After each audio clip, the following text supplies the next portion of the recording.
Hey Flag fans, I'm Gray, and welcome back to Flag Facts. Today's show is all about one of the most iconic flags in the world, the flag of the United Kingdom. The flag of the United Kingdom, or the Union Jack as it is often called, is an instantly recognizable symbol and can be found on flags all across the world. But where did it come from? Well folks, I don't know if I'm quite British enough to answer this question, so let's toss this across the pond to our friend Mr. P from the YouTube channel Flags in Focus. Take it away, Tareth.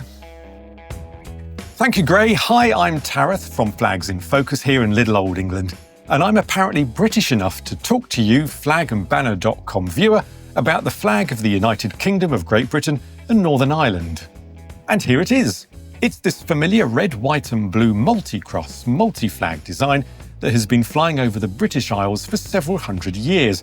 But what does it mean and where does it come from? Well, for that we have to go way back to the early 1600s and talk about this chap, King James I, or is he King James VI?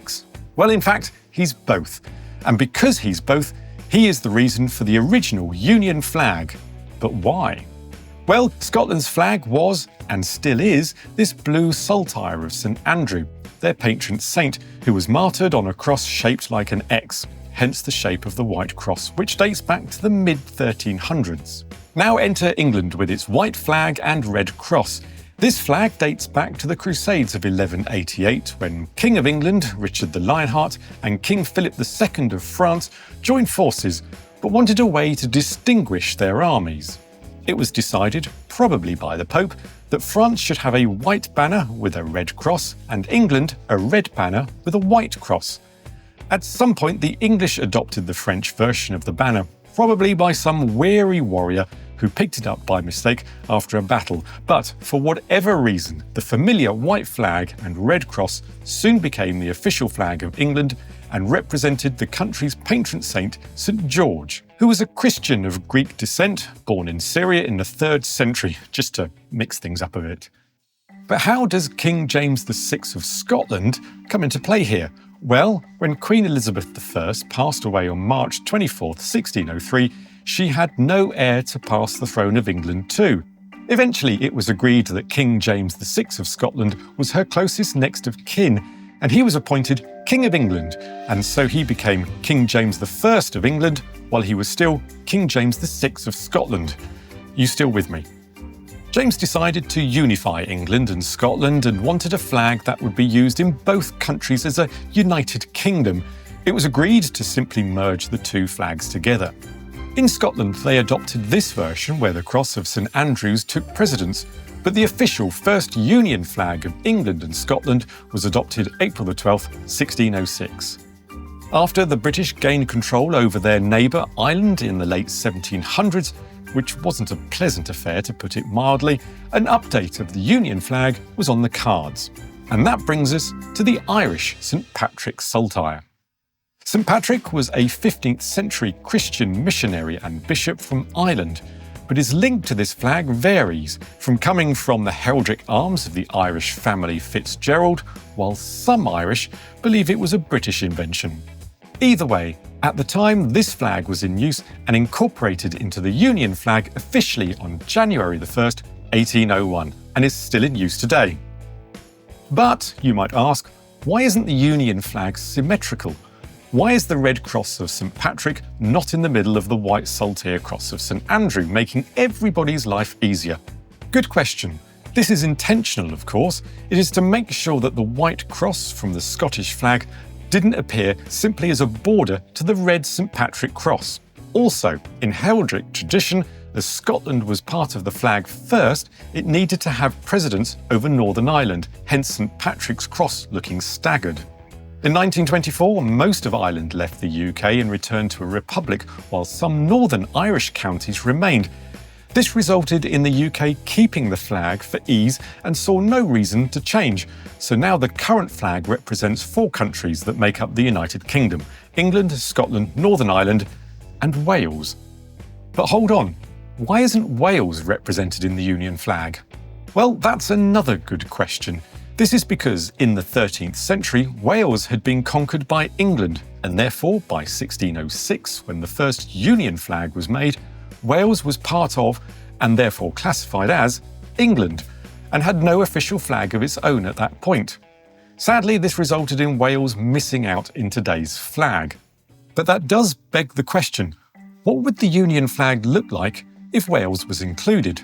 Many people have speculated and come up with various designs over the years, from simply adding a dragon to a complete overhaul of the entire design.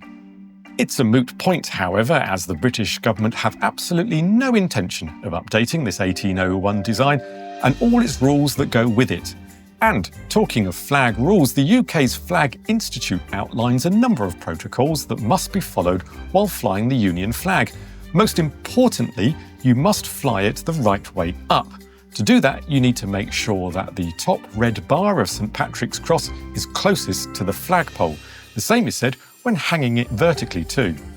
However, unlike the rules around the flag of the USA, there's nothing about the flag touching the ground.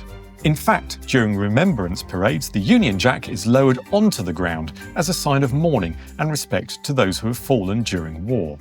And what about its official name? Is it the Union flag or the Union Jack? The origins of the name Union Jack come from when flags are flown at the front of naval ships on a flagpole called the jackstaff.